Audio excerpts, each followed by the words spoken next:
Hey,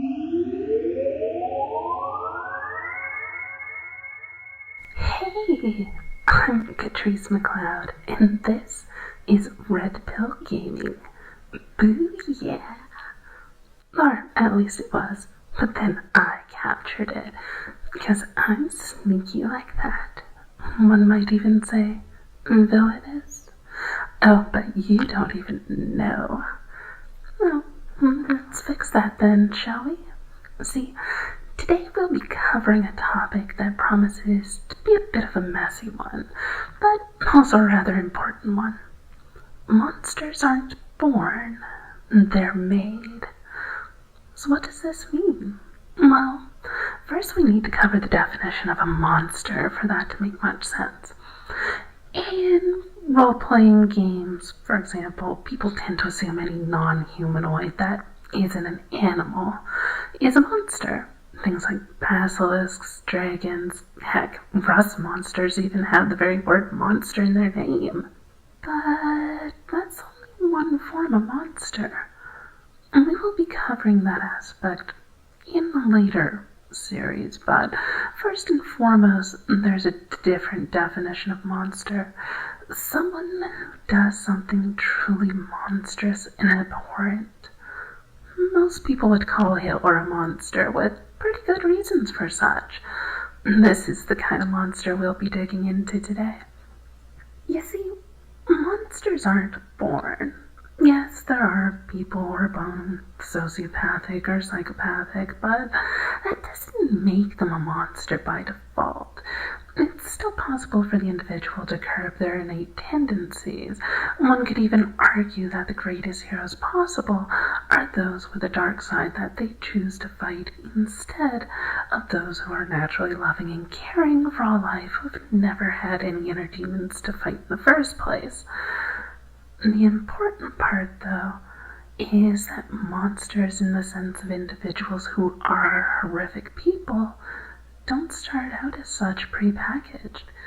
They may have a tendency towards such, but that's not really enough to push someone over the edge into what we'd colloquially call evil. No, I stress again, monsters aren't born, they're made. Let's take the stereotypical concept of a serial killer. Most of them suffered something pretty traumatic earlier on in life, such as parental abuse, for them to turn to mass murder. School shootings? Same thing. The situations they grew up in are typically responsible for forging this malice. It's not enough to have the potential for evil. There has to be a conditional trigger to activate it as well. Now, clearly some burden of guilt must remain upon the individual who becomes the monster for not holding back the tide, but we also must acknowledge that these horrible people don't just magically pop out of thin air. The actions of those around them forged and tempered them with hatred and contempt. So what does this mean to a GM in a tabletop RPG, or a writer, be it for games, books, TVs, movies, or whatever? Mostly it means that when you're making a villain or antagonist, it's ideal to think about what brought them to that point in their lives that made them think this is a good way to be. And that segues nicely into another aspect to cover, which is largely failed to be considered by budding new writers of any kind.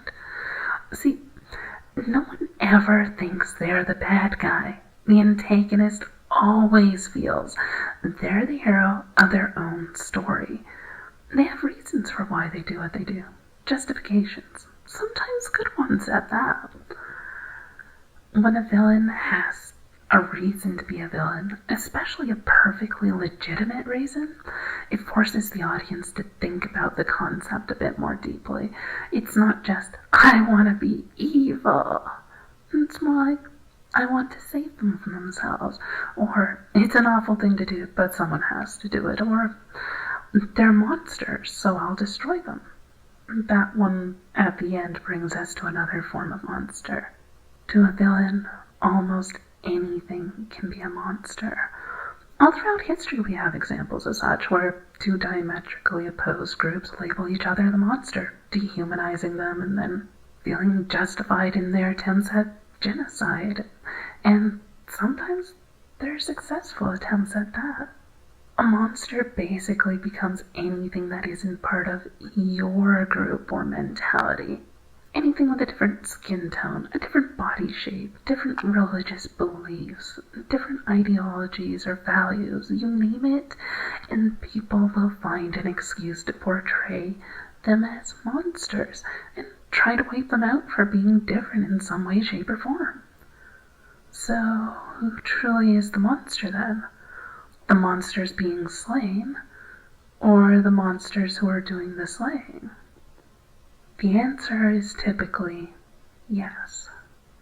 The thing we often forget is that stereotypes, even propaganda, tends to be founded upon a grain of truth, and usually a lot more than just a grain.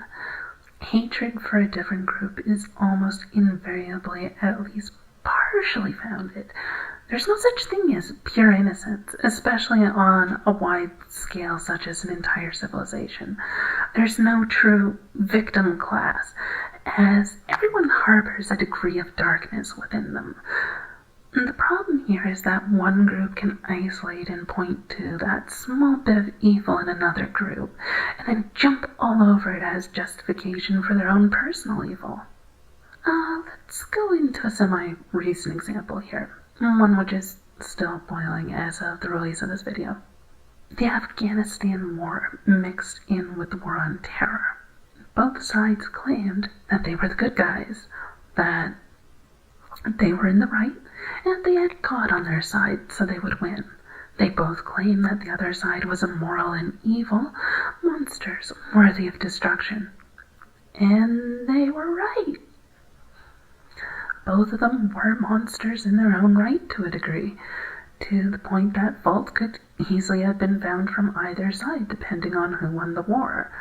The evil side would be determined by the victor writing the history books, not who had a more compelling argument.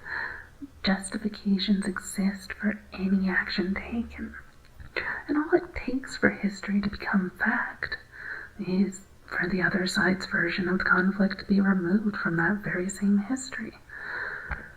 The problem with this is that there's no one side that is 100% innocent, nor any side which is 100% evil in any conflict either. To make matters worse, conflict typically erupts over a dissonance of values. Two groups have fundamentally opposing views on something that isn't reconcilable. The very nature of the term evil is a fluid state. There's nothing in this world which has ever been universally considered evil. Not murder, not genocide, not genital mutilation, not human sacrifice, not cannibalism. Nothing is sacred. At least not universally so. Really, the point here is that evil is something used to describe what works against the survival of the group. As each group encounters different situations needed for survival, the definition changes. Let's take a real-world example. Something history has taught us is very one-sided, an obvious case of good versus evil. Women getting the vote. Women fought for the right to vote in the Western world, men opposed it, and then gave in. Ta-da! Good and evil. Except that's not what happened. Historical revisionism? Ho! So, what did happen anyway? Well, rich white women fought for the right for rich white women to vote, and actively campaigned against voting rights for black women, Asian women, Latino women, low-income women. You kind of get the idea here. Basically, every woman who wasn't rich and white actively fought against giving women the vote. Wait. Why? because voting at the time was intrinsically tied to the draft. See, 2 years before women got the right to vote in the USA, for example, the Supreme Court had made a ruling that the draft was constitutional for men because it was the price men paid for the right to vote. Because they could vote, they must be drafted. In fact, it was so blatantly obvious, the court stated, that it shouldn't even have to tell men that they had to be drafted because they could vote. Women didn't like the idea of getting drafted, especially at the brink of the First World War. Nor did they like the idea of rich white women getting a vote without risk of the draft, since the rich could buy their way out of being drafted at the time by selecting someone else to go in their stead. Namely, it would have meant rich white women could tell their black maids to go to war for them. Suddenly this all starts to make some kind of sense. The reality of the world is that there is never a cut and dry black and white good versus evil situation. There's always a shred of a reason why someone would oppose something we consider to be good, and it normally falls to values dissonance, otherwise known as having two sets of values that just can't play nicely together. In the draft, for example, women pretty much universally didn't want to be drafted. Can't possibly imagine why. The rich white women didn't fear the draft since they couldn't be drafted, so it'd be purely beneficial to them. They just didn't want other women getting that privilege as well. The men wanted to do whatever the women wanted, but the women were divided on what they wanted, and hence it took years to sort out what to do, which eventually led to letting all women vote without the risk of the draft, but maintaining the rules that made it hard for non-whites to vote. In short, white women won. Men still had to suffer the draft, except without being given a reward for dying during the First World War anymore, and colored women got the shaft in general. The point here is that there were conflicting values at play. Men wanted to make women happy, but some women wanted to vote and some didn't, and therefore conflict erupted. It wasn't a case of men didn't want women to vote. Men wanted to do what women wanted, but women were fighting each other over what it was they wanted in the first place. The fundamental values of wanting or not wanting the vote relied upon the situation at the time of the groups in question. Rich white women didn't have to worry about being drafted, so they wanted the vote. Every other woman was at risk of the draft, so they didn't want the vote. There's a fundamental disconnect there that ensured there couldn't be a simple answer. Such is the ideal method of making a villain for your story, or an empire, or whatever. There must always be conflict in a story, as conflict is what drives personal growth. And conflict tends to stem not from good versus evil, but from two sides that disagree intrinsically with one another because they come from a different situation, where survival requires valuing different things. For the rich white women in our voting example, survival relied upon their having a say in what happened to them. For the poor and colored women, survival relied upon not being drafted. The values were in direct conflict at a fundamental level, and therefore you get two sides which are both absolutely certain they're right, going head-to-head against one another. And from their own individual perspectives, they were both in the right, but only in how it applied to them personally. So since we're talking about games, what does this actually look like in an actual game? Well, building a character up as having a purpose behind what they do is how you make them feel like they're the good guy, no matter how much you hate them. Let's look at a prime example for a moment. Algus from Final Fantasy Tactics. a character we love to hate because he was a massive dick. And not the good kind either. Dish! Alright, yeah. What made Algus such a good villain? Well, for starters, he was nobility, and specifically he was a member of nobility that had his family name tarnished by a grandfather who tried to sell out his allies to save his own skin. That kind of dishonor looms over the generations and left him with a very real and intense need to prove himself, not only for his own self, but for his entire family's honor. Because his entire identity as an individual hinged entirely upon his family's standing, that the actions of the past echo to the future, that people are born into their noble ranking because of the fact that he was held accountable for an action he never committed, was exactly why he was so heavily invested in the nobility. He viewed commoners as less than filth. His family was shamed, but he was born to that shame, and he embraced it with the hope of someday elevating above that shame. Non-nobility could never do such, because they hadn't been chosen by God at birth. This is the setup that turned him into a monster.